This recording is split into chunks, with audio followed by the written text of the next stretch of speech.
কি অবস্থা? কেমন আছেন? ভালো আছেন? আমি একটা চিকেন শর্মা নিব।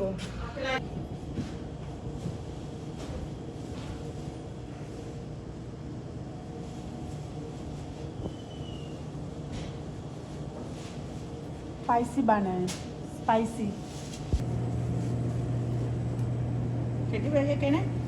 ওই যে টাকা দিতে সাতটা লাগে না?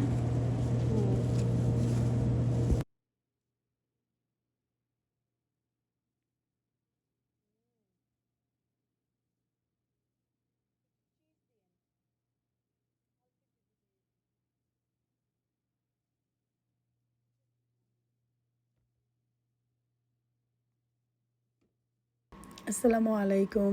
এই শর্মার দোকানটা মানে অনেক পুরনো একটা দোকান এবং ওনার বাংলাদেশি বাড়ি আন্টিটা উনি হচ্ছে মায়ানমার আন্টি এবং উনি বাংলা বলতে পারে, স্পষ্ট বলতে পারে না, বাট যারা সচরাচর ওনাদের দোকানে যায় আমি বুঝি ওনার বাংলা।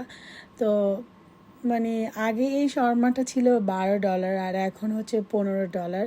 বাট $15 হোক আর $20 হোক, আমাদের সাসকাতুন সিটির মধ্যে এই শর্মার থেকে ভালো শর্মা আর কোনো জায়গায় নেই। আর এটা বাংলাদেশি স্টোর, গেলেও ভাল লাগে, যদিও অনেক দূরে। আমার জব শেষ করে তারপরে যেদিন খাইতে মন চায় জব শেষ করে যাই, কারণ জবের ওইখান থেকে একটু কাছে, সার্কেল ড্রাইভ থেকে একটু কাছে। তো যাই হোক, পুরো একটা শর্মা আমি খাইতে পারি না, কারণ এটা হিউজ বড়, আমার চাবাতে চাবাতে চাবা ব্যথা হয়ে যায়, আমি পুরোটা খাইতে পারি না কখনোই। বাট নিলে একটা বড় শর্মাই নেই। আর আমার 2 দিন পর পরে শর্মা খাইতে ইচ্ছা করে, মানে আমার 2 দিন পর পর শর্মা খাইতে ইচ্ছা করে, না হয় পপাস খাইতে ইচ্ছা করে।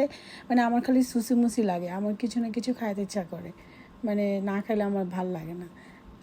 মানে 2-1 দিন পর পর একটা না একটা কিছু খাইতে হবে।